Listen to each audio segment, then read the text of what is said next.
I'm Todd LaRue. I'm the Director of Special Projects for the Library Foundation of Los Angeles and the curator of our new exhibition, Luceros y Penumbras, the world's largest pop-up book. When we saw that the centennial of Central Library was coming up, we thought this would be a perfect moment to make this official attempt at breaking this world record. This is a massive object. Each individual page is about 15 feet wide and 20 feet tall. It's been a really crazy and incredible process making something at such a large scale as what we've created here. My name's Daniel González, and I'm a graphic artist and printmaker from Los Angeles. I'm first generation in the U.S. My family's from a very small town in Mexico called Teul. Both my mom and my dad come from there, and they met in Boyle Heights at a dance hall. I'm a constant visitor to the Central Library. It's been a source of inspiration ever since I went as a young person. Having access to the library, it enriches your life and helped me in that process of a young person trying to figure out who they are. I create these narratives that communicate interconnectedness. And, I'm trying to do that with this project, kind of a culmination of like my experience with access to these places, Benjamin Franklin, the LA Central Library, and presents them in a way that when people view them, I hope that they feel that they're part of it as well. So the first page is the library building, and imprinted on the library building is going to be the building's history and also my relationship with the library. The library is coming out from a field of stars, and that's thinking about my grandmother and the stories that she would share.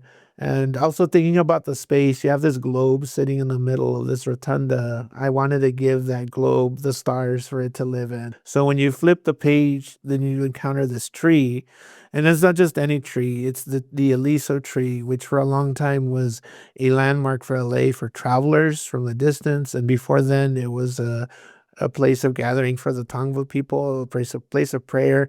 And at the base of the tree is a sea turtle, and that's alluding to the origin stories of the Tongva Keys Gabrielino people. The processes I'm using is called relief printmaking, and I'm using linoleum. What you do is you get a carving tool, and these are like small little gouges that you're chiseling away at the surface. So you are introducing light into it. The game is how much material do you remove so that it reveals what you're trying to express. You take a brayer and you roll out some ink. You take it to the press. You crank the wheel forward. And if your impression is pretty good, you're going to take that impression and then scan it and digitize it. I hope that by experiencing this art, people have the same experience that I had as a young person when I approached the library.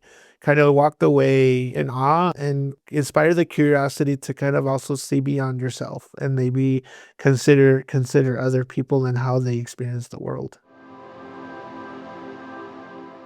Hello, my name is Matthew Reinhart, and I am a children's book author, an illustrator, and a paper engineer. I create pop-up books, and I was the paper engineer on this project. There was always a part of me that knew that I would work on something large scale, but this was beyond what I had ever imagined. And when I saw the artwork of Daniel's, I was so excited. So our team got together, we started thinking about what the actual pops were going to be.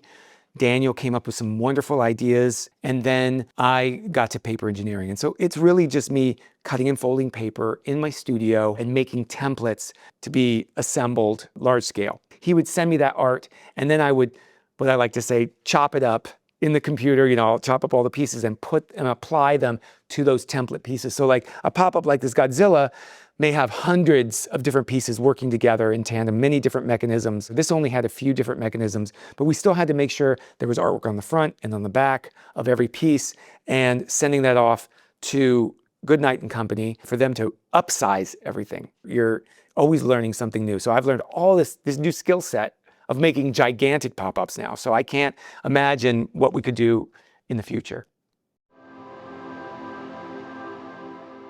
Hi, my name is Greg Young, and I work for Goodnight Co, and I was the project lead on the world's largest pop-up book. So there was 3 major problems. 1, could only use paper, glue, fabric.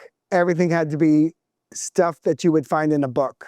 2nd, this book has to be built here and moved someplace else. So we have to be able to break it down and reset it up. And 3rd, when you look at a pop-up book, the pages are thin.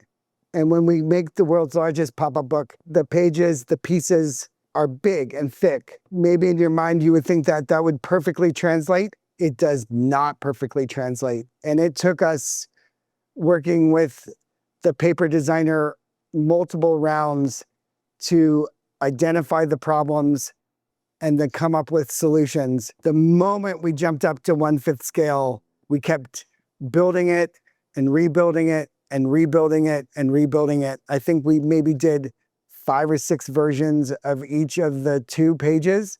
One ace in the hole that we had is that my design partner spent a few years traveling with a circus and knew all about how circus tents go together. And he really took the lead in building our fabric hinges. I know when we told our purchaser how much fabric we needed, he asked, "Are these numbers right?" I've never ordered that much fabric. We pretty much ran 2 to 4 sewing machines nonstop for 2 weeks. And initially we bought a lot of this heavier weight cardboard and we thought it was going to be brilliant.